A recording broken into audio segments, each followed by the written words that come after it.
जानवी ने सड़क के किनारे उगी एक सूखी जंगली घास तोड़ी। वो पास खड़े एक अमीर आदमी के पास गई और बोली, ये घास आपकी अंधी आंख और पैर को ठीक कर सकती है। ये सुनते ही अमीर आदमी का बॉडीगार्ड हंस पड़ा। उसने घास झट से छीनकर जमीन पर फेंक दी। वो वही रोने लगी और तभी अगले ही पल वो घास हरी होकर खिल उठी। अमीर आदमी चौंक गया। उसने घास का एक पत्ता तोड़ा और खा लिया। कुछ ही देर में अमीर आदमी को गले में अजीब सी महसूस हुई। बॉडीगार्ड घबरा गया। उसे लगा जानवी ने कोई जहरीली घास खिला दी है। वो तुरंत जानवी को पकड़कर सजा देने लगा। मैंने कुछ नहीं किया है। लेकिन तभी अमीर आदमी के पैर अचानक चलने लगे और उसकी आंखों की रोशनी वापस आ गई। मैंने फैसला किया कि मैं लड़की को अपने घर ले जाएगा। लेकिन कुछ दूर ही चले थे कि जानवी के साथ रहने वाला कालो बैल अचानक रास्ते में आकर खड़ा हो गया। जानवी उसे अलविदा कहने ही वाली थी कि जानवी ने तुरंत ये बात अमीर आदमी को बताई। आगे खतरा है, वहाँ मत जाओ। ड्राइवर हंस पड़ा। लेकिन जो चमत्कार अभी अभी हुआ था उसे याद कर अमीर आदमी ने जानवी की बात मान ली। ड्राइवर, दूसरा रास्ता चलो।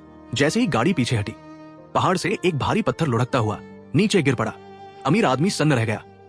हे भगवान, बच गया। उसे यकीन हो गया कि ये जानवी उसके लिए सौभाग्य लेकर आई है। जब जावनी घर पहुंची तो नौकरानी उसके लिए कई कपड़े लेकर आई। लेकिन घर के टॉम दोगी ने कहा, ये कपड़े गंदे हैं, इन्हें पहनने से शरीर पर दाने और खुजली हो जाएगी। तभी टॉम दौड़ कर आया और कपड़े गिरा दिए। वे कपड़े सीधे उसी बहन शालिनी पर जा गिरे। कुछ ही देर में उसके हाथों पर दाने निकल आए। वो रोती हुई अपनी माँ के पास गई और बोली कि जानवी ने उसके साथ बदतमीजी की है। मैंने कुछ नहीं किया है। सबको लगा कि जानवी को घर में रखना अपशकुन है। तभी जानवी ने अपनी बनाई हुई एक तस्वीर निकाली। आंखों में आंसू लेकर बोली, मैंने बहुत मुश्किल जिंदगी जी है और हमेशा एक प्यार करने वाला परिवार चाहा है। लेकिन चचेरी बहन शालिनी का भाई ने तस्वीर छीनी और उसे फाड़ दिया। जानवी का दिल टूट गया। वो जमीन पर पड़ी फटी तस्वीर को चुपचाप देखती रही। उसी पल अमीर आदमी वहाँ पहुँचा। मैंने कुछ नहीं किया है। कोई मुझे बताए कि क्या हो रहा है।